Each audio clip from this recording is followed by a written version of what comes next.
have said many times before, but there is never a dull moment in the NFL, and challenges can await at any turn. This week for the Dallas Cowboys, as they enter week 2 of the NFL season, the Los Angeles Chargers bring challenges of their own, but also the Cowboys having to deal without some of their top players. La'el Collins suspended 5 games for violations of the NFL's substance abuse policy. They will not have him tonight. DeMarcus Lawrence on Wednesday broke his foot. He's out indefinitely. They'll have to wait close to 10 weeks to get him back, as he was injured midweek. A calf strain in week 1 against the Tampa Bay Buccaneers for Michael Gallup. They'll be without him on the offensive side of the football for at least 3 weeks, as he's on injured reserve. And then Randy Gregory, the other pass rusher on the other side of DeMarcus Lawrence, out this week because he's on COVID. We only have 4 monitors. They're also missing Donovan Wilson at the safety spot, but we have got to figure out, at least as a Cowboys pregame live crew, the Dallas Cowboys have to figure out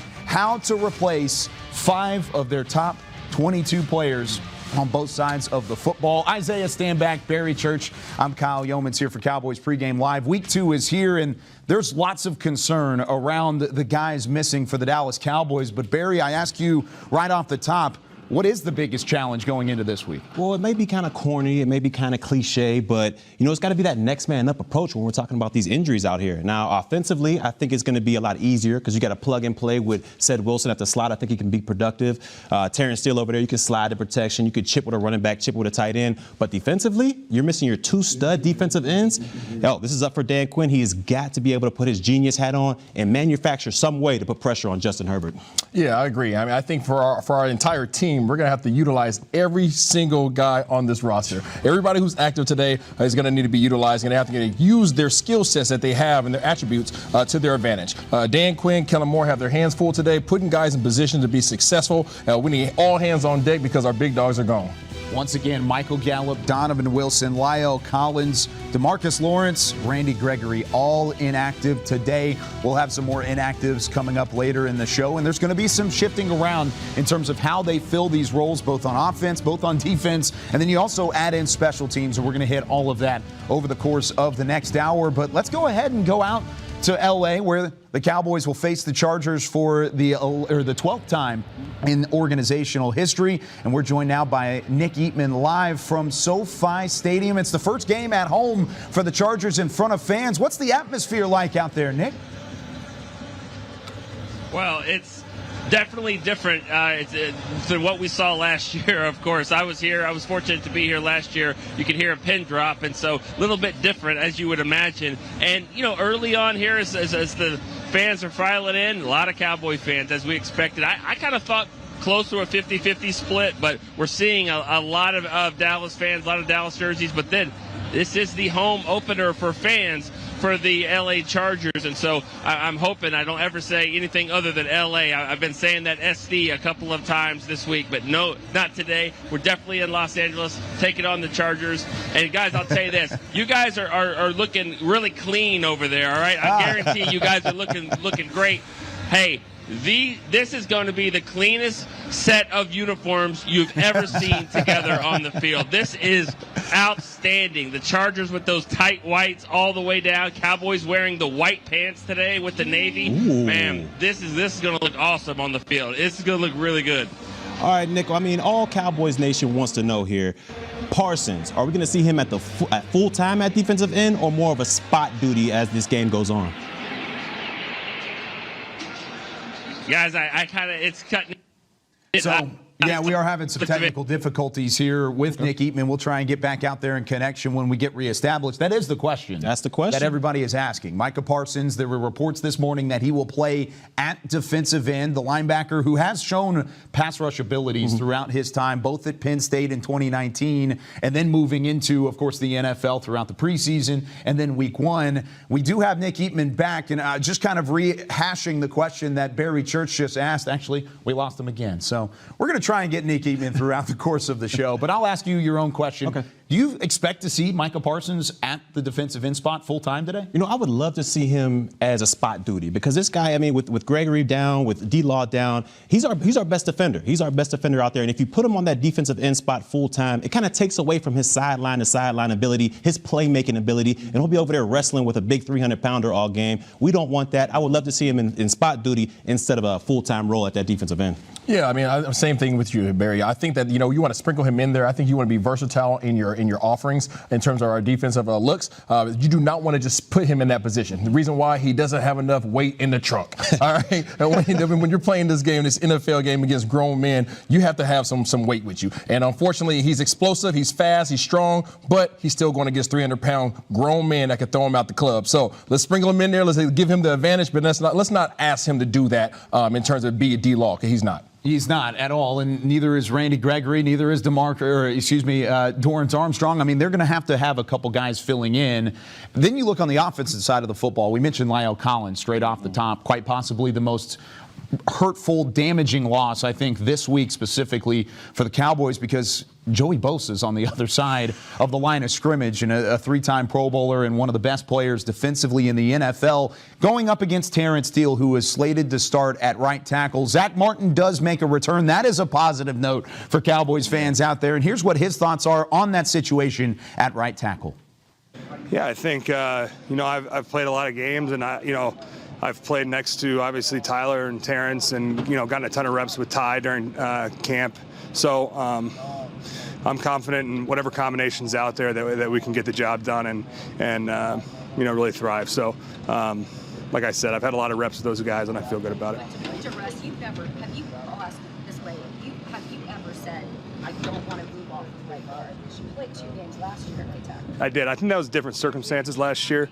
I play right guard, and that's what I'm going to do. And facing an unfamiliar opponent going through the phone, what are some things that stand out about the team? Yeah, they're very sound. Obviously, we all know about 97. So he's kind of their bell cow up front. But, they've just got a really, really sound defense that plays extremely hard. And it's going to be a big challenge for us. They a lot of different fronts, variations, so stuff that we haven't seen. We don't play them very much. So it'll be a big challenge for us to communicate and just get on the same page and be able to execute. I feel like that's going to be one of the buzzwords throughout week 2 of the NFL season is challenges. And sure, there are Chargers on the other sideline, too. Lots of just sounds. We've got Nate Newton, a champion here over at the Guitar Pick. And when you look at the inactive list today, it's a very short list. Unfortunately, that's because we already knew there were some guys already sprinkled in throughout that inactive list. You have Ty Nsekhe, who's also on this list. He was hospitalized on Thursday after going through some heat illness. It was a very interesting and unique situation, and unfortunate for the Cowboys because it once again limits their depth at the tackle spot. What do you think about Terence Steele and kind of what Zach Martin was saying? They have confidence in this young man, but he is going up against Joey Bosa. He is, and Joey going to make some plays, but what Terence Steele got to do is be mentally strong. It's the neck up for him. He's got, 14 games. He's okay. What we have to do is make sure Zach Martin stay home, help Biotish, help young Steele, and they should be okay. There you see the inactive list, and like I said, very short. Donovan Wilson, we knew he was going to be out. Randy Gregory on the COVID list, so he's not officially on the inactive list, as he is available, hopefully, to return in week 3. Chauncey Golston, the rookie, still has not seen any playing time since his 3rd-round draft pick. He had full participant in practice this week for the Cowboys, but he is not active as well. There are a couple guys not on this list I want to talk about. They were on it last week. Israel Mukuamu and Malik Hooker at the safety position. It's big to have both of those guys back, especially when you're missing a guy like Donovan Wilson. Man, definitely, man. Malik is a playmaker. He can make things happen, man. He's a ball hawk. We should be okay there. Just adding depth when we get at these positions because we're hurt is a great thing. Now, you mentioned Terence Steele and kind of his thought process coming into this game. He had 14 starts last year, and I feel like that's kind of swifted under the rug a little bit because he was an undrafted free agent at the right tackle spot. Do you expect him to have any help outside of him with maybe the tight ends and maybe some other blocking schemes written up by Kellen Moore? Number one, we're going to turn that way to Joey Bosa. Number 2, we're going to have a back coming out just chipping lightly. Number 3, we're going to have a tight end shifting across and around him. There's 3 ways we can help him. But you know what? This guy's rebuilt this body. He's doing a better job. He had good practices in training camp. Confidence. It's above the neck. It's believing that you can do it. The coaches got you in there for a reason, son. 970 snaps last season for Terence Steele. And like I said, an undrafted free agent rookie out of Texas Tech a year ago, played all those snaps, had 14 starts. Ty Nsekhe, who at least going into the week we thought was the other option at tackle, had only 17 starts through double-digit years in the NFL. So if you want to look at it that way, Terence Steele is certainly comparable in that regard. Not so comparable to Joey Bosa. Now, there's not a lot of people that are comparable to Joey Bosa entering his 6th year. Here's his career stats overall. A 3-time All-Pro. He's already 5th on the list in terms of Chargers all-time sacks with 48.5. And he's already passed guys like the Hall of Famer Junior Seau in the sack category. Now, different positions, and Joey Bosa is a dog. But what is a mindset for a player and an offensive lineman specifically when facing a guy as talented as Bosa? Technique, and finish.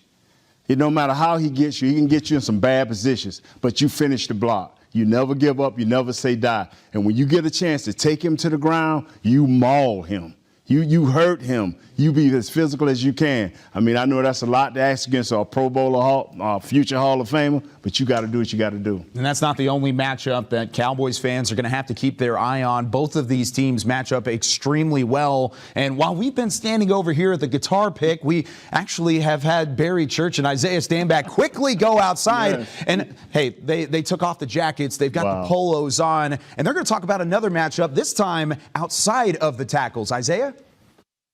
All right, y'all, here we are outdoors here at this Tostitos Plaza. Myself and Barry about to break things down for you guys for today's game against the Los Angeles Chargers. Now, as we go into this game, there are a couple guys on their team that we have to be wary of, and I'm going to be playing the role of Keenan Allen, the #1 receiver for these guys, and he's going to be playing the role of our #1 corner, Trayvon Diggs. Number 7. We're going to be addressing what do we have to do defensively to make sure that we limit the big play opportunities between Allen and their quarterback, Herbert. So we're going to walk you guys through a couple scenarios. Let's go through it right now. Now, when lining up against a guy like Keenan Allen, look, this guy is one of the most explosive wide receivers in the game today. He's one of the best route runners, and when you talk about off the line of scrimmage, he looks like Allen Iverson out here, the way he's crossing guys up off the line of scrimmage. So what Trayvon Diggs is going to have to do, he's going to have to make sure he's patient at the line of scrimmage. And he's going to have to be patient as well as moving these feet. All right, he can't sit there and keep them in cement. If he keeps these feet in cement while Allen's giving him all those shakes at the line of scrimmage, he's going to reach. Oh, Allen's out the gate. Easy touchdown for Herbert and the Chargers. What Trayvon Diggs has got to do, he's got to remain patient and keep these feet moving. So when he gives you all that at the line, stay patient, stay patient. When he releases and evaluates his release, that's when Diggs is going to have to get his hands on him, push him off his mark, get him off his line of scrimmage. And then once that goes on and the route's getting developed, now we get to that hip pocket. Because look, Keenan Allen is not the fastest receiver in the game. He's very savvy. So Trayvon Diggs has enough speed to be able to hang with him. He shouldn't have to worry about getting outrun, so she's able to stay right there on that hip pocket. And whatever route he does at the top of his tree, he's right there beneath him. Switch his hands, keep those eyes focused on that hit, because if he wavers anywhere else, looks back for the ball, looks over there, Keenan Allen has the ability to create separation, and that's what we do not want. So once he gets out of his break, and he goes up for the ball, Trayvon has got to play the ball. Don't worry about getting interceptions in this. This guy is too good. He'll get separation once you look back for the ball. What he's got to do is once his hands get up, that's when he shoots his hands. That's when he shoots his hands into that pocket, break the pocket, hopefully get a pass, or hopefully break the pass up, or tip it up for one of his safeties to get an interception. We've seen that happen last week against Washington. Hopefully we can do the same thing here with Dallas. Yeah, and if he gets those hands on the ball, there's an old saying that we have as players: tips and overthrows. You got to get those. We're taking it back to the studio. Man, that is awesome. I feel like I learn something every week on this show whenever you have two former Cowboys like that going back and forth and breaking it down just like Barry and Isaiah did. And we do have Nick Eatman back here from SoFi Stadium. Nick, since Barry's working his way back in from the Tostitos Championship Plaza, I want to ask you the question. He tried to get you earlier. Reports surfacing this morning about Micah Parsons potentially playing a full-time role at defensive end. Where do you see that, and how much do you see the Cowboys stretching his ability as a pass rusher? Well, I really think that if he was going to play defensive end, the last thing that Dan Quinn would want is that to be thrown out there beforehand. So I think he's going to be lining up in all kinds of different spots, Kyle. I think, and that's why they drafted him at this spot, in the first round, is because you get a guy that's NFL ready and also flexible and versatile to do so many things. You're going to see him rush the passer from the in spot. You're going to see him right up the middle. You're going to see him drop 25 yards down the field. That's what makes him special, and that's what's going to make this defense dynamic. If they're going to be dynamic today, they're going to have to throw guys at different spots. But, make no mistake, this is a big time for Dorrance Armstrong, Bradley and Terrell Basham. Those guys are going to have to rush the passer. They're going to have to do it. Micah Parsons can't do everything, and because if he does do everything, then it's going to go back to those linebackers there, and they're going to have to play like everyone expected them to. I think you're going to have to move Parsons all over the field. There's going to be some moving parts, not only in that front seven, but on the back end as well without Donovan Wilson today. How do you see the safeties working out? Israel Mukuamu is back. Malik Hooker is active for the first time as a Cowboy, and then Devontae KZ has been playing that free safety role, but without Wilson there, do you think they switch it up a little bit? Yeah, I think KZ and Hooker, those two guys are very similar in the way that they're built, the way that they play, and I think that they're going to have to be somewhat interchangeable today. And if I couldn't really see what you guys were doing on the field, but if Barry Church is doing as many things as it sounds like it, he might have to be called up here as well, because safety position, they're going to have to figure it out. J-Ron Curse will be in the mix, guys. Obviously, you're going to have to be as flexible as you can, but getting a guy like Malik Hooker back into this defense, I think we're going to get a chance to see him be at ball hawk for the first time, really since he was with the Colts and was injured before he got the injury. I'm going to have to let Barry know you said that, so that way he knows that all hands are on deck in terms of the secondary and the safety position. He's going to really enjoy that, I think, just a feeling there. But looking at the offensive side of the football, we've talked a lot about Terence Steele already in the show and his matchup with Joey Bosa. But how do you think the offensive line in general, with 4 of the 5 starters still there, is going to fare against the Chargers front seven?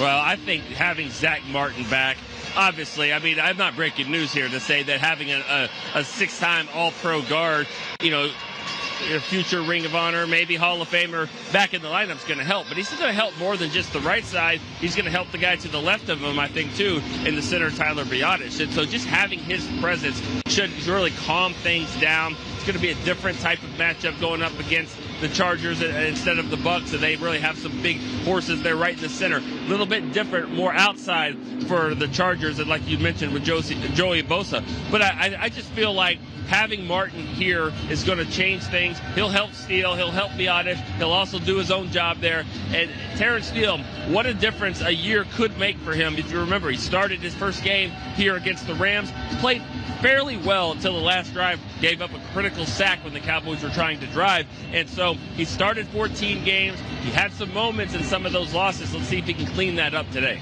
Things coming full circle for Terence Steele, and hopefully he does have a similar game like he did week 1. He had much more time to prepare for this one than he did against the Rams in the opening game of 2020. But Nick Eatman checking in from SoFi Stadium. Thanks for joining us, and we'll check up with you later on as he continues to keep his finger on the pulse of everything on the sidelines on the West Coast. And lucky for us, we've got Britt Johnson, who is keeping her finger on the pulse of everything outside of SoFi Stadium and amongst Cowboys Nation. Britt. All right, thanks, Kyle. We are here for the best part of the show, my favorite part of the show anyway, because I get to shout out some fans and their tweets from this week. Let's check out our first one here. Now, this one is from Yankee Girl 80. I hope she's not a Yankees fan, though. Good morning, hashtag Cowboys Nation. Woke up feeling refreshed, rested, and ready for some football. Now, I love this one because I really kind of hope this is how our players are feeling this morning. They are in Los Angeles. I hope they feel good, ready for this game to start. Let's move on to what we got on number 2 here. One Opinion R says, NFL game day in Dallas Cowboys. Hungry players getting their breaks can make for some pleasant surprises. Cowboys looked fierce last week. Now, this is a good one here because we have a lot of players that are injured or on COVID protocol. So there's these young guys that are coming in. They're going to get an opportunity. So hopefully they are hungry and ready to go for this week's game. And our third tweet, we have nice picture of Dak here with the Cowboys hat on, of course. And Cassidy Ace at The Honest Cowboy, I like that name, says, D-Law, Papa, my in-laws, it don't matter, boys in 6. I like that energy right there. I mean, I have us winning by 3. I still think we're going to win, but by 6, I like it. I love it. And finally, this one got me a little nervous. So this week we did a social media post, and it said, we asked the team to settle the debate once and for all. Team Drake or Team Cowboy, or Team Kanye, Team Cowboy. Team Kanye, and well, unanimously it was Drake. Now, how I feel about this is a little weird because we know Drake has a curse around his name, right? Any team that he shouts out is cursed for that season, except for the Toronto one, but he wore Sixers shorts. He wore Sixers shorts to the game to make sure he wasn't cursing them. So I need to know if it's the other way around. If the Cowboys are promoting Drake, are we going to be cursed too? Well, I hope not. What are your thoughts, Kyle?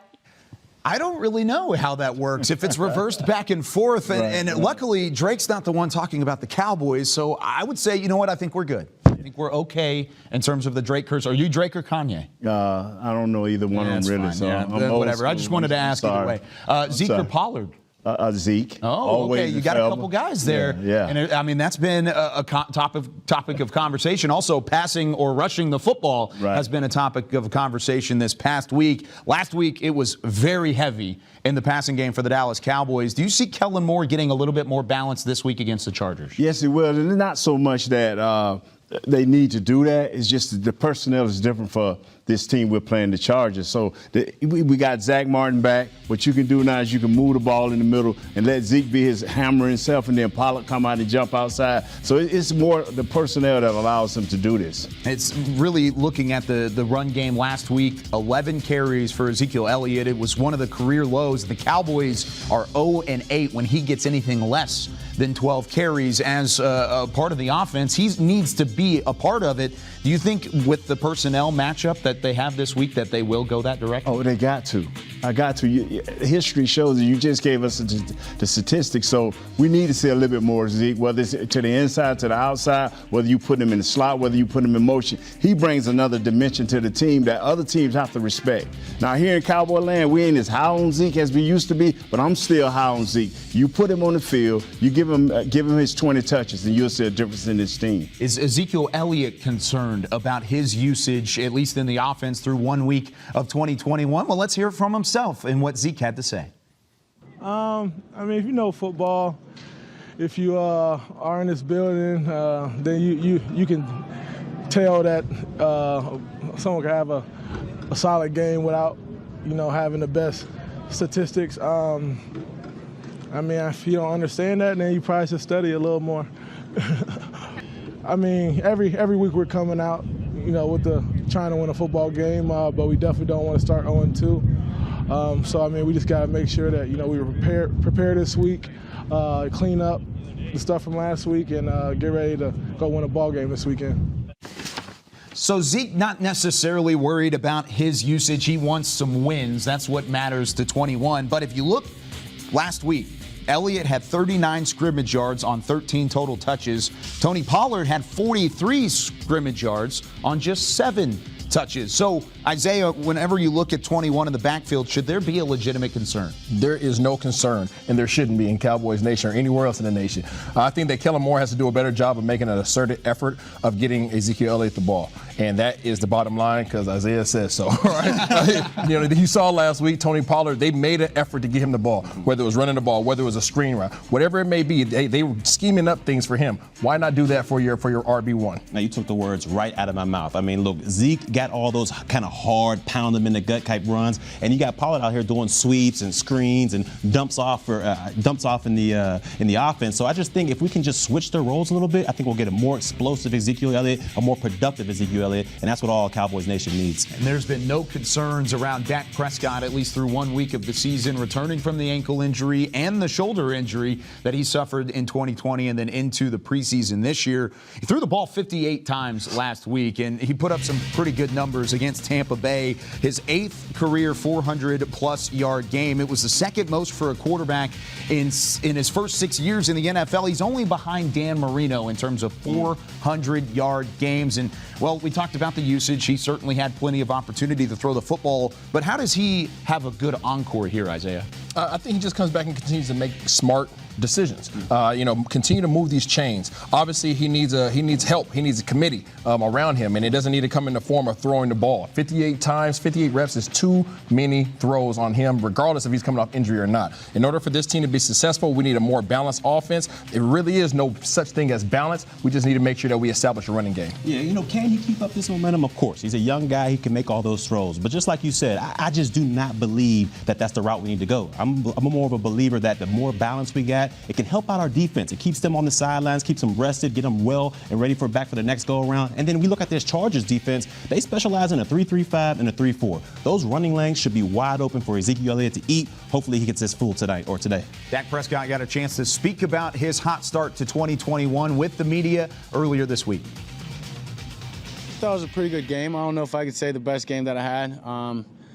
Once I'm done with games, I usually just wipe them clean, so it's tough to compare them if you're wanting me to do that. But we didn't get the win, and I'm not going to hold on any time that we don't get the win or say that was one of my best games. So that's what's important to me at this position. You have to help your team out. You got to do whatever it takes to get the win. And there's a lot of plays in that game that I didn't go back and say I could have done better or I could have done this or that I think results in us winning the game. Dak, were you surprised at all by your apparent lack of rust in that first game? Were you surprised how well you played? No, I didn't think that I would have rust, to be honest. I've been preparing for that game, preparing for this season since, February, so maybe even January. The moment I started walking again, I got my foot back onto the ground. So there's a lot of work that went into that and that's went into this season that I'm not going to be surprised by anything. I think that just comes with my preparation and everything that I've put into this game. You lose some key players on the other side of the ball. Do you have to fight the urge we have to do more as an offensive unit to pick up the slack? Or is it just being more aware of your opportunities you've got to catch in when you get them in the third down, red zone? I think just being more aware of our opportunities and taking advantage of them. As I said, I didn't go back to that game, and there's things that obviously, like I said, I felt like I could have done to help us win the game, small plays that end up maybe being big plays. And so that's the thing, scoring touchdowns in the red zone, making sure that you're converting the third downs that are much easier than the longer ones, and not putting them in bad situations by turning over the ball or doing something because you're trying to do too much. And we trust that side. We trust that side of the ball and everything they're doing, so we've got to play complementary football and help them out.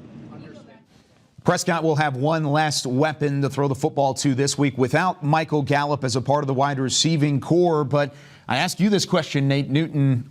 How do they fill the role of Michael Gallup, a deep threat that isn't really on the field today? Yeah, a nice deep threat, but I'm telling you, Cedric Wilson, Noah Brown, Cedric Wilson can run routes. I think he's a big play waiting to happen. So you know what? We get Noah Brown back. He's going to be pumped up and ready to go. But Cedric Wilson's been getting better and better each time they throw him that ball. Absolutely, and I think obviously we still got Coop Dog out there. We got CD to TD, and I think that Noah Brown's going to have a greater impact on this game than people believe, not only in his ability to run block and receive the ball, but also on special teams. Only 4 wide receivers last week, Isaiah, saw playing time and at least had a pass targeted their direction. Do you think it's spread out a little bit more this week?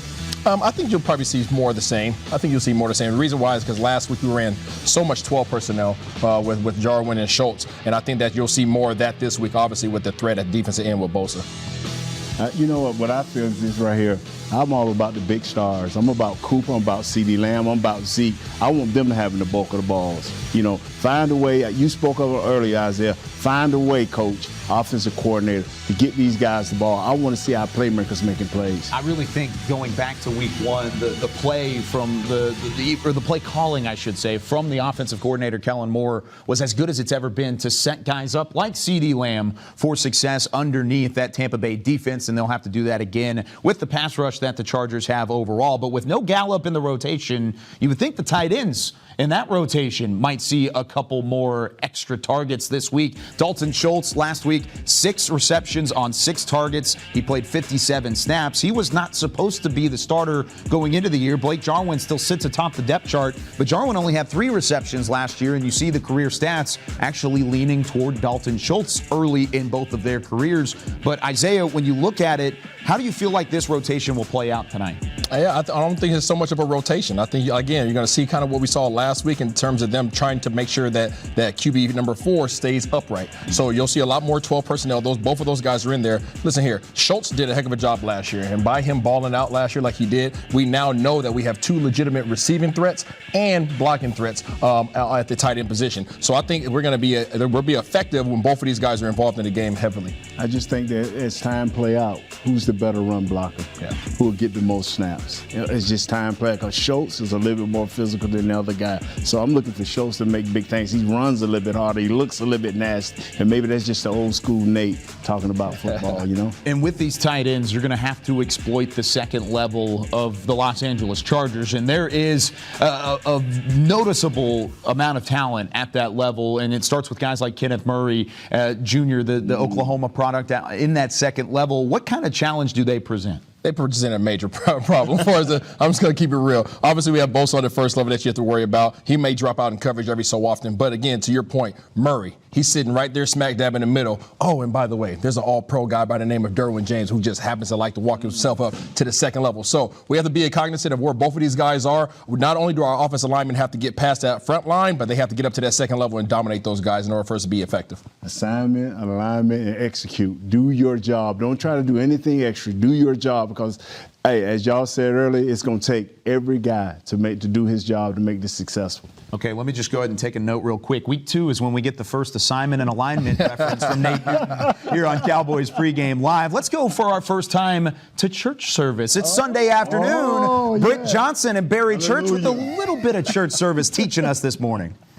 All right, thank you so much, Kyle. You know what time it is. It is Sunday. It is church service. I am here with Barry Church, and he is going to break down the must-haves, the keys to slowing down this Chargers offense. What you got for our first one? Well, look, this Chargers offense is definitely prolific, but we're going to have to do what the first must is what we're going to have to do is we're going to have to get pressure on Justin Herbert. Now, look, this guy's only in his second year, but he's cool, calm, and collected when it comes to the pocket. So, Dan Quinn, I need your creativity to be on full display. Whatever we have to do to get this guy uncomfortable, force him to make decisions with the ball before he's ready to, we've got to do it. Maybe some nickel blitzes, maybe some exotic blitzes. Run some games with your defensive tackles and defensive ends. Whatever we got to do to make this guy uncomfortable, we must do it because he has the opportunity to be a game wrecker. We got to get this guy off his mark. Now, rumor has it Micah Parsons is going to be playing more defensive end. Do you think that's going to help with putting pressure on Herbert? I believe so, because with our 2 stud defensive ends being down, I think Parsons is our next best defensive player, and he provides that pop off of the edge that we're going to need to make Justin Herbert uncomfortable back there. So we should see a little bit of Parsons. Hopefully he can get to the quarterback. All right, keep taking us to church. What we got for number 2 for here? Our second must.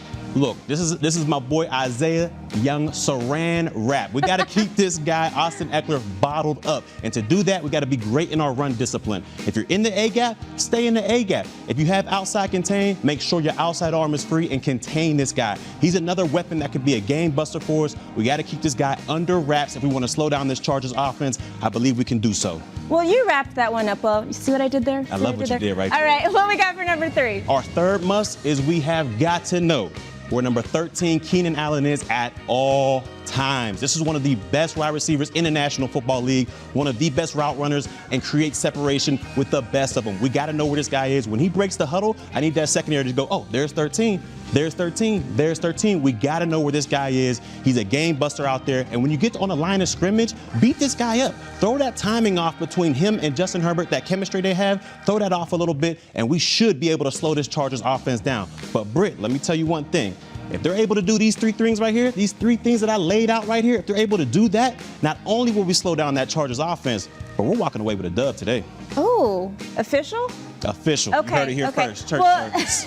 You know, I think this was great here. I think this was good. But before we get out of church service today, I think we have to say a prayer request and a praise report. We're going to start with the prayer request first and end with a little praise report. So what you got? Okay, my prayer is that we get after Justin Herbert. I mean, this guy is prolific back there. I know we're missing our 2 stud defensive ends, but I'm praying Parsons, Terrell Basham, Dorrance Armstrong, step up and get that A game and get after this guy. Let's end on a good note. What about that praise report? I'm praising what we've been able to do so far on the defensive end as far as taking the ball away. 4 turnovers last week against the Tampa Bay Buccaneers. Let's hope we can keep that thing going. We're going to need it if we want a W.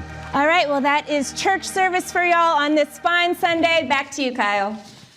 Cowboys are going to try and extend their second longest active streak in the NFL of 8 straight games with a takeaway, and they're going to have to do it up against Justin Herbert, who has the utmost respect for that Cowboys defense. Barry just talked about it. They're going to get after Justin Herbert. Here's what he had to say when he looked at the film on the other side.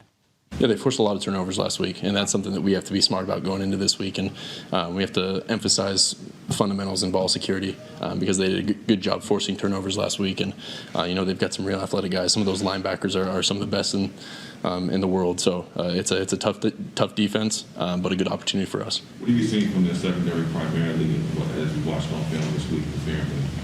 Yeah, they've got some really good cover guys. They run some pretty good coverages, and they're well coached. And so it's going to be on us to find our matchups and to win those. Michael Parsons was one of those guys that, coming out of the draft, was called one of the best defensive players coming out of the draft. What have you seen from him on film? Yeah, he's one of those guys that you have to block. You have to find him wherever he is on the field. And he's been able to do plenty of good things on defense. And whether he's lined up over tight ends or running backs or whether he's blitzing, he's been all over the field and making plays. He may only be in his second year, but he sounds like a veteran. He looks like a veteran on the field as well. But Justin Herbert, much like Tom Brady did last week, praising this Cowboys defense and really the way that they are so well coached. And it's still a great challenge for this defense. A 3-headed monster in the passing attack as the Los Angeles Chargers bring these guys to the table. Of course, we just heard from Justin Herbert, but Mike Williams, big-bodied receiver on the outside, 18 career touchdowns, close to 2,600 yards. And then Keenan Allen, probably the most underrated receiver across the NFL. Barry, when you look at this 3 here, the secondary struggled a bit at times in week 1. How do they rebound against these 3? Well, look, they're going to have to play better like they did against Tampa Bay. I mean, look, we're down our 2 stud defensive ends. Now, Justin Herbert, he may have a little bit more time than these corners are accustomed to having because we're missing out our 2 defensive ends. But these guys are going to have to play sticky. And more importantly, they're going to have to play smart out there. They're not going to have to be able to take a lot of chances or gamble a lot on these passes because Justin Herbert, he has that ability to extend the play and get his wide receivers open. So we're going to have to play smart, and we're going to have to play on top of these receivers. And when an opportunity presents itself, we have to cash in. Right, absolutely. We got to cash in, just like cashier's check. See, the thing is, they're going to test our discipline and our technique. That is going to be the most difficult aspect of today's game. The reason being, these guys are running a West Coast offense. What does that mean to you? That means that they're getting the ball out quick. They're taking short splits. They're using the whole width of the field, and they're getting high precision passes out to these guys, these playmakers' hands for that yak yardage, yards after catch. So we have to be really disciplined in playing our coverage. We have to have our technique on point so that we don't give up nice double moves. And then guess what? When they take their shots, we got to be ready to, like Barry said, cash in on those things. Looking at the film from last week and then, of course, the matchup this week, do you feel like there's one player in the secondary that has to step up and is probably going to be the X factor in whether or not to slow down this Chargers offense? Without a doubt. I think it has to be Anthony Brown. I mean, he caught a lot of flack, during this week because of his play against Tampa Bay. And we know this guy, the reason he caught so much flack is because we know he can be such a better player than he performed in Tampa Bay. I'm looking for him to step up out there and be that cornerback number 2 opposite of Trayvon Diggs. Yeah, I don't disagree with you. Anthony Brown wants redemption, but the guy that I'm looking for, I want him involved, is the young rookie, Nashawn Wright. I need him to come in this game, use his 6'4", 205-pound frame, and put their hands on Mike Williams and Keenan Allen, not allowing them to get off the ball and get these easy precision passes. Either way, the secondary is going to have to be on high alert, looking at the receivers and then looking at the backfield as well. Austin Eckler presents a unique challenge in his own right. Last week, he was held to just 15 carries for 57 yards against Washington. Dallas will aim to try and replicate that success this week, but his numbers speak for himself. He's such a receiving threat as well as being a good runner, but why is he so tough to stop, Harry? Well, this guy is quick, he's explosive, and just like you said, he's one of the best receivers when coming out of the backfield. And honestly, what makes him so dangerous is his stature. He's so little back there. He hides behind those big, giant offensive linemen in the run game. He's here, he's there, and then boom, he pops out of the backfield. So he's hard to deal with. He's a 3-down back, and if the Cowboys aren't careful, he can be a handful for him today. Have you seen his workout videos? This boy is strong, okay? Strong with a K. The boy is 5'10", 200 pounds to touch base on his stature. He's built like a fire hydrant. So not only can he hide behind his guys, but whenever he has to have contact, he delivers a blow. He falls forward. They only ask him to do what he does really well, which is what? Stay inside the tackles. Break it out outside the zone run plays whenever he has opportunity. And then guess what? Line up against our linebackers, Van Der Esch, Jalen Smith, and run option routes. We have our hands full. We have to keep this guy bottled up. You mentioned Jalen Smith. He knows the challenges that are ahead of him, and he also saw only 16 snaps in Week 1. Here's what he had to say about his role and whether or not it's changed heading into Week 2. I mean, for me, my role is the same, is to be an example, to be a leader, and to be accountable. Whenever guys need me, I'm there. Understanding scheme, making sure everyone's aligned. And then as far as my play, whenever the opportunity presents itself, just balling, doing what I do. You anticipate getting more opportunity with Michael getting more pass rush? Will you probably be out there more than you had for last week? Nah, I'm ready for whatever. That's been my mentality since I've been here my entire life. Whenever I get an opportunity, my job is the ball. Coaches have game plan, and it's my job to be ready. So I'm ready. I've been ready, and that's all I got to do. Just continue to work on my craft and be the best player that I can be, a dominant player. Just from that soundbite alone, you can kind of sense a little bit of frustration for Jalen Smith. I mean, this is a former top-end linebacker in the NFL, and he's slowly seeing his playing time dwindle down. And much of that is to do with the extra talent that you've added at the linebacker spot. And here's the snap counts from a week ago. Micah Parsons at 51 snaps. Keona Neal, who was the highest-rated linebacker in the preseason across the entire NFL, according to Pro Football Focus and NFL Next Gen Stats. Pretty big gap in between those two, and then Jalen Smith and Leighton Vander Esch, to say the least. Is this something we can expect more of throughout the season, or was this just because of the Tampa Bay looks that they gave offensively? No. I told y'all in training camp, you can't have 18,000 packages. You're going to have 3 or 4 packages a game. You got the most prevalent packages is the nickel package. That's where Neal come in at. That's where Parsons come in at, and a little bit of Vander Esch. And the rest of the guys just have to fall in when they get where they fit in at. If we plan a power running team, we may see a little bit more of Jalen. But you know what? Austin Eckler comes out of the backfield. That's more scarier. So you got to take care of that. Yeah, I think this will definitely become the norm as far as these snap counts are concerned. Now, Jalen Smith coming into this game, we might see a little bit more of him or LVE because, Parsons might slide over to that defensive end position to provide a little bit more pass rush. But going forward, I can see Parsons just staying in at that middle linebacker spot. His sideline to sideline and playmaking ability is too vital for this Dallas Cowboys defense. So I think he'll stay there throughout this regular season, but for this game, we might see a little bit more of LVE or Jalen Smith. You mentioned that, and I kind of want to play off of this. If you're just joining us, we hit it really early in the show. Randy Gregory, DeMarcus Lawrence, 2 of 5 starters that are missing for the Dallas Cowboys tonight against the Los Angeles Chargers. Do you think the defensive line depth that has been added to over the last couple of years is ready for a challenge like this? They did move Micah Parsons over. He is expected to play significant snaps at defensive end, but where do you find the pressure? You have to find the pressure from either Michael Parsons or Terrell Basham, Dorrance Armstrong, and maybe even Azura Kamara out there. We've got to figure out a way to put pressure on Justin Herbert. Now, Dan Quinn, his creativity has got to be on full display today because we have got to be able to put pressure on Herbert. He has that ability to dice our secondary if we don't get back there. So maybe having some exotic blitzes, some nickel blitzes, playing some games with the D tackles and the defensive ends, we have to do something to get after Herbert today.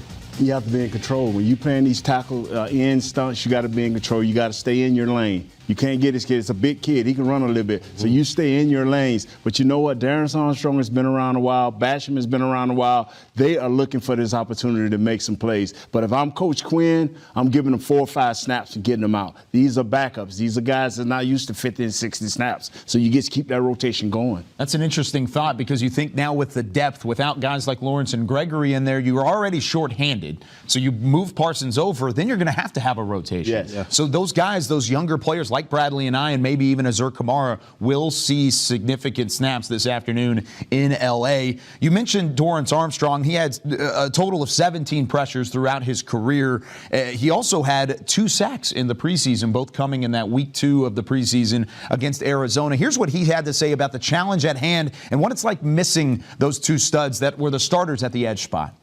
They have a big impact on our team. You know, their voice is huge, so a lot of the guys listen to them. Those are like our leaders, so without them, it's going to feel different, but we'll hold it down. We got other guys that can step up and just the voice, you know. Those Randy and D-Law are older guys that have been here. We got a lot of new guys that just got here, but are also older, experienced players. So, you know what I'm saying, they've played ball before, too. God's been working for a moment like this, man. It sucks that it happened to those guys, and we don't have them right now, but they'll be doing rehab, and they'll be back, and we're just going to hold it down until they do get back. Everybody, honestly, we short a couple guys, but now it's everybody's job to step up and help fulfill their shoes, so everybody got to step up. It is a next man up mentality, and that is certainly going to be thrown around a little bit today on the West Coast at SoFi Stadium. Let's head back out there where Nick Eatman is now joined by Stephen Jones. Thanks, guys. I'm here with Stephen Jones, Cowboys Chief Operating Officer, and the crowd is going crazy here. Boos and cheers. I can't tell who they're for because there's so many Cowboy fans in the building. Well, this is impressive, and our fans are great. And, of course, we come out here to Southern California and go to training camp almost every year, and it's certainly paying dividends. But it is great to see our fans out here like this. It'll certainly fire our players up, and hopefully we can give these guys something to cheer about today. Obviously, getting football back in Los Angeles was something that you and your family were so excited about, the entire NFL. Now it's here. This is the second year, first year with fans. Is this everything with this stadium, everything that you guys envisioned? And more. I mean, my hat's off to the Kroenke family, to the Rams, the Chargers obviously as well, and just this stadium obviously exceeded all expectations, and you know, we're awfully proud of ours, but this one's something special. You guys had a tough week of practice, a lot of injuries happening in there, especially on the defensive side of the ball. Tank is out for a while, even a coach, Leon Lett. You guys had Donovan Wilson now is out for the game. What's one of the guys, what's the biggest guy on the defense that you guys are not going to have in this game that you really have to replace? Well, I just think it's all of them. I mean, you love Gregory, you love D-Law, and you love Dono. Those are all great players. But the good news is, you know, we've ragged about it all off season. We got great depth. It's time for Dorrance Armstrong. He's been dying for the opportunity to step up. Big-time guy that we need to come through. Obviously, we brought Basham in for this reason. You look at Micah moving around. That's going to be fun to watch as well. And then, of course, you know, Hooker's going to work his way in with Curse, and be great to see what he can do for us as well. Let me go back to Micah. There's been some reports that he is going to play defensive end or at least move around. Do you foresee him all over the place? I doubt you guys would tip your cap on exactly where he's going to be. No, he's a versatile player is all I can tell you, and he's shown that all throughout the preseason, and certainly, you know, he lined up last week playing that Mike linebacker a lot, but can come off the edge, he can come up the middle. And, of course, you know, he makes plays on the ball in space. So, you know, I expect to see him come from a lot of different places. Cedric Wilson's a guy that's going to get a lot of opportunities. I always compare him to a Swiss Army knife. A Patrick Creighton type of player can do so many things. He's going to get a chance to do a lot of those things here in this game as well, right? Well, he seems to be that guy who all he does is catch the football. Whenever he's in the game, the ball tends to find him, and he always tends to catch it. So it's great to have guys like him and Noah available when you lose someone like Gallup. Obviously, we're going to miss Michael, but I do believe we got two guys there that can step up. And Terence Steele, last one for you, Stephen. Terence Steele on that right side. We talked about it earlier in the show. His first start was right here against the Rams. Tough competition. He battled. Do you expect a much different player here in his second season? I mean, anytime you get the valuable reps he got last year, I mean, he played in most of the games as a starter, and then had a great offseason with the strength and conditioning, then stepped up in training camp. I think we'll see a different player and a much better player. You're usually kind of anxious or nervous before a game. You're feeling kind of calm here. I don't know if you're in good spirits. What's going on here? You got good vibes today. I will say we're anxious. I mean, we played good last week, but no more moral victories. We got to go win football games. All right, thank you so much. It's Stephen Jones, Cowboys Chief Operating Officer. We'll throw it back to you, Kyle. Thank you very much, Nick. Positive vibes from Stephen Jones. I love it on the sideline out at SoFi Stadium. And by the way, Nick said it in his opening hit, but those jerseys look fantastic. The navy with the white. We saw a lot of Dak Prescott warming up, saw a little Blake Jarwin. It's a good look right there. And I think the Chargers also have some of the best uniforms, I think, in all of football. But you look at the offense and then the defense, and we've talked about both sides and both units really in the challenges that they face today. We haven't talked about special teams. And with injuries piling up on both sides of the football like we had seen previously, it's hard to think about special teams overall. But how much of a rotation is this being affected by with the injuries up front? I think it'll be effective a little bit for the special teams. I mean, they got a lot of core guys out there who can run down and hit well. So I think it won't affect them as much. But the unit that needs to step up is that kickoff unit. That kickoff unit has got to step up. There was too many big runs back on that Tampa Bay game. Their average starting field position was like the 40 or the 45. It's just not doable. We can't put our defense in that situation. Kickoff team, you got to get better. Yeah, I don't think it's going to affect us too much. You know, we have the guys. We have the personnel. What we didn't have last week was the execution. Yeah. And on special teams, you know, Barry, as well as anybody does, on special teams, it comes down to want to and assignments. So do we care enough about this third unit to have a huge impact on the game? Yeah, I tell you what, get in your lane, stay in your lane. Watch the film, know who can pick you off, and just stay in your lane. Coverage. We need to play the field position deal today. We need to make sure that they're on their side of the 20, not on ours. You mentioned the field position and even special teams in general last week. You could argue that they put you in poor positions on a couple of different occasions, and we'll talk about the kicker in a second. But Isaiah, from a special team standpoint, when does John Fossil start getting under the microscope because of the decisions and then the execution at the same time? I mean, I think he's under the microscope already in terms of his decisions, right? But that also goes into the calls of Coach McCarthy and what he allows, because ultimately it has to come through him, and he has to say yes or no. But his decision making has to change up. What he needs to do is focus on these guys and their efforts again and their assignments. Go out there, run, fly around, and make a doggone impact, man. Without a doubt. I mean, like you mentioned last year, there was a lot of questionable decisions, a lot of fakes here, fakes there, put us in very bad situations. So I assume that he's under the microscope, but these teams, they've got to be better if we want to win. Technique. I don't know how to spell it, but it's technique. I mean, do your job, stay in your lane, and know who's coming at you. You're telling me you wouldn't know how to spell technique? No, I know a 3 technique. You know, that's a good one. That's okay. Yeah, when I see Jerome Brown or Reggie White on my outside eye, I know that's a technique. Was that a flex? Did you flex about going up against Hall of Famers like that? How about that? I love that, by the way. Looking at the kicking situation, though, we mentioned that, and of course, special teams unit in general under the microscope, but so is Greg Zuerlein this week after his performance in Week 1. First kick that he has missed inside of 50 yards for the first time as a Dallas Cowboy. He missed a PAT as well. The kick he shanked to the left was from 31 yards out. You can't afford to have that again this week. Do you see Zuerlein rebounding? He's got to rebound. I mean, look, you have one job. You're brought here to make kicks. And I know I can't go out there and kick field goals for nothing, but they don't pay me to do that. They pay Zuerlein to do this. He can't keep hooking these quick kicks. The Cowboys need as many points as possible. Zuerlein got to step his game up. Zuerlein is fine. He's perfectly fine. It's just like a lawnmower, right? Lawnmower been sitting there all winter. The first time you go out there and try to start that thing up, guess what? It might have a little dust on it, right? He went ahead and got that out the way. Now he's nice and primed and he's ready to go. Coaches didn't put him in the preseason, so last week was his preseason. Yeah, no, offense. Whenever you inside the 30, we going for it all. We ain't letting no kicker decide no games. This comes down to what we do in the red zone, and that's all I'm about. Isaiah, you brought up the lack of kicking in the preseason. I want to ask you real quick as a follow-up to that, but what do you think about that decision, and did that ultimately cost Greg Zuerlein? I mean, it's give and take, right? It's a double-edged sword. I mean, obviously he's coming off an injury, so you didn't want to aggravate that going into the regular season, but at the same time, you knew, and you heard Mr. Jones talk about it last week, that's a part of the risk that you take when you try to protect him. Overall, Greg Zuerlein not making excuses in his own right. Here's what he had to say to the media earlier this week when looking back to Week 1. I'm never going to make an excuse for why I made or missed a kick because there really is no excuse. I missed it, and so whether I had time or not, it really is irrelevant. I just got to go out there and do my job. How do you mentally keep yourself in the game, especially when your coaches come to you and say, we need you to attempt this 60-yarder? I mean, you want those kicks. Why not? I mean, I have the ability to make it. Obviously, I didn't. Wasn't my best day, and that's life. You just got to keep your head in the game. I mean, you're not going to quit. No one's going to feel sorry for yourself, and so you go out there and you swing hard and do your best, and that's all you can ask for.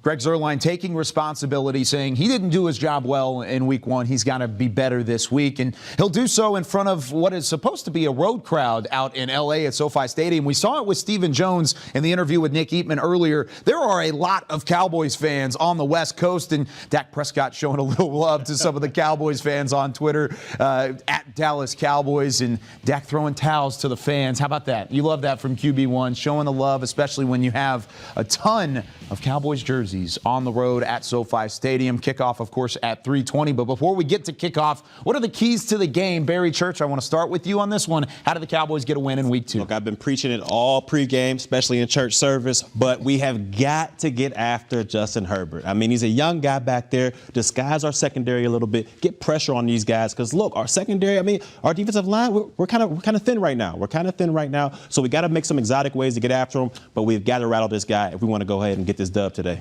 I'm going straight to third down efficiency. Defensively, we have to limit them to under 50% efficiency. And on offense, we have to be over 50% efficiency if we want to make sure that we sustain drives and keep these guys off the field. They want to hold the ball forever. We got to take the ball away and go forward. Cowboys won time of possession in week 1 against Tampa Bay. Do they have to do that again in order to have that efficiency? That's TB12. There's no TB12 here. Let's just make sure that we take care of business. You know what? Y'all good, man. But it's called red zone. Okay. When you get inside the 20, it's touchdowns. Mm-hmm. When you're on offense, we need touchdowns, not field goals. When you're on defense, you got to hold them under 30%, around 35%. Touchdowns versus field goals. Don't make a kicker decide this game. Y'all are better than that offensively. Okay. That is exactly what a lot of Cowboys Nation has been saying for probably the last 3 years. There's been we talked about under the microscope in terms of special teams. Kellen Moore under the microscope in the red zone. Can he convert? He's going to try and do that today against a really tough Chargers defense. But that's going to do it for us here on Cowboys Pregame Live. 3:20 kickoff on CBS. Jim Nance and our guy Tony Romo on the call. Have fun. It's the Cowboys and the Chargers. For Britt, for Nate, for Isaiah, for Barry, I'm Kyle and our entire crew. So long. Enjoy the game, everybody.